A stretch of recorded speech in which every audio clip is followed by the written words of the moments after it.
കടലമ്മ കരഞ്ഞല്ലേ പെറ്റത്, കണ്ണീരെല്ലാം അവളല്ലേ കട്ടത്. കടലല്ല കരയല്ലേ കരയല്ല കടലല്ലേ കട്ടത്. കടലിന്റെ മക്കളാ കടലിന്റെ. നിങ്ങൾ കേട്ടിട്ടുണ്ടോ?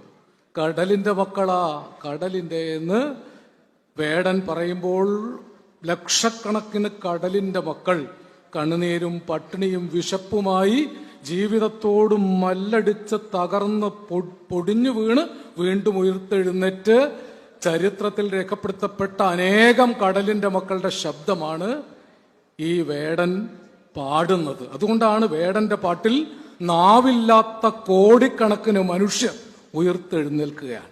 ഈ കാലം കണ്ട ആധുനിക നവോത്ഥാനത്തിന്റെ നായക സ്ഥാനത്തേക്ക് ഈ ചെറുപ്പക്കാരനെ എടുത്തുയർത്താൻ അഭിമാനം തോന്നുകയാണ്. കാരണം നാവില്ലാത്തവരുടെ ശബ്ദമാണ് ഈ കുട്ടി പറയുന്നത്. അവൻ പറഞ്ഞു, ഞാൻ തെരുവിന്റെ മോനാണ്. അയാൾ ഇവിടെ ഉണ്ടായിരുന്നു, വർഷങ്ങളായിട്ടുണ്ടായിരുന്നു. ഇന്നേ നിങ്ങൾ വേടനെ കണ്ടിട്ടുള്ളൂ. പക്ഷെ വേടൻ പൊരിഞ്ഞ് പിടഞ്ഞ് അവഗണിതനായി, നിന്ദിതനായി, നിരാശ്രയനായി, ഏകാഗിയായി, ദരിദ്രനായി, എനിക്കിപ്പോഴും സ്വന്തം മണ്ണില്ല എന്ന് പറഞ്ഞു. പൂമല ഡാമിൽ വാടക വീട്ടിലാണ് താമസിക്കുന്നത്. എപ്പോഴും സ്വന്തം മണ്ണില്ലാത്തവരുടെ പ്രതിനിധിയായി പാട്ടുകൊണ്ടൊരു ചൂട്ടുകെട്ടി തമ്പുരാന്മാരുടെ മുഖത്ത് കുത്തിയ ധീരതയുടെ പേരാണ് വേടൻ.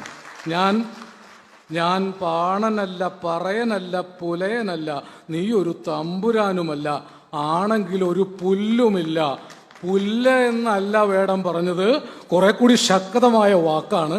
ആ വാക്ക് ഒരു സൊഫിസ്റ്റിക്കേറ്റഡ് എഴുത്തുകാരനായതുകൊണ്ട് ഞാൻ പറയാൻ മടിക്കുന്നത് പറയുന്നവനെയാണ് വേടൻ എന്ന് ഞാൻ വിശേഷിപ്പിക്കുന്നത്.